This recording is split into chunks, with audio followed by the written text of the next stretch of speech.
Hello, my name is Natalia. So, I'm going to outline why humanistic personality theory provides a powerful framework for understanding Cady Heron's transformation in Mean Girls. Roger's concept of congruence, conditions of worth, and self-actualization explain not just what happens to Cady, but why her journey from authentic teenager to plastic and back again is actually a textbook case of humanistic personality dynamics. For those of you who need to brush up, I'll briefly overview humanistic theory. So it emerged in the 1950s as the third force. It was a positive alternative to psychoanalysis and behaviorism. Rather than viewing people as controlled by unconscious drives or environmental conditioning, humanists like Carl Rogers and Abraham Maslow believed we're fundamentally good, growth-oriented beings with free will. Rogers, who I'll focus on today, argued that personality develops through our subjective experiences and our relationships with others. Crucially, he believed that we all have an innate actualizing tendency, a natural drive toward growth and reaching our full potential. When this drive is supported, we flourish. But when it's blocked, that's when we develop psychological distress and lose touch with who we really are. Rogers proposed that personality centers on our self-concept, basically who we think we are. We also hold an ideal self, which is who we want to be. When these two things align, we experience congruence. Our feelings, thoughts, and behaviors match our authentic self. This alignment creates psychological health and self-worth. But when there's a gap between who we are and who we're pretending to be, we experience what's called incongruence, which causes anxiety, tension, and distress. Cady's arc is essentially a journey from congruence to incongruence and back. At the start of the film, homeschooled Cady is genuinely kind, academically passionate, and socially authentic. Her self-concept matches her ideal self. She's congruent. When she infiltrates the plastics, she starts pretending to be bad at math to attract Aaron, even though she's really good at math. And she becomes manipulative despite the fact that she's actually really kind.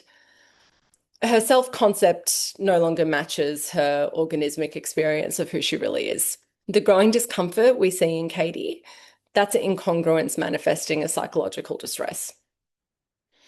This brings us to why Cady loses herself.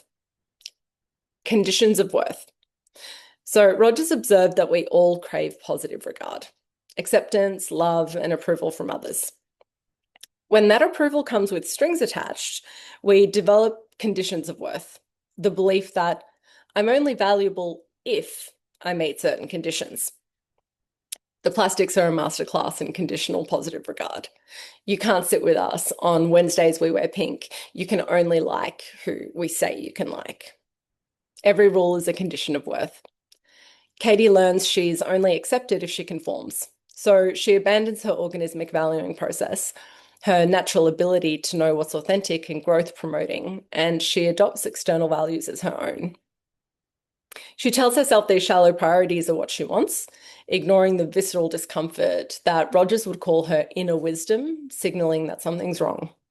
Rogers described the fully functioning person as someone living authentically, being open to experience, trusting their inner judgment, living in the present, and pursuing creative growth.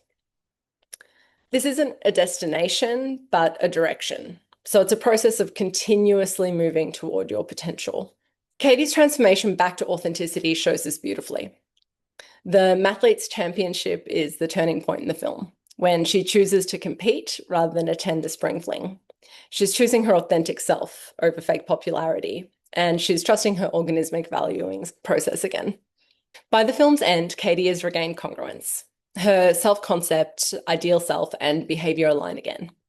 She's moved back to being a fully functioning person.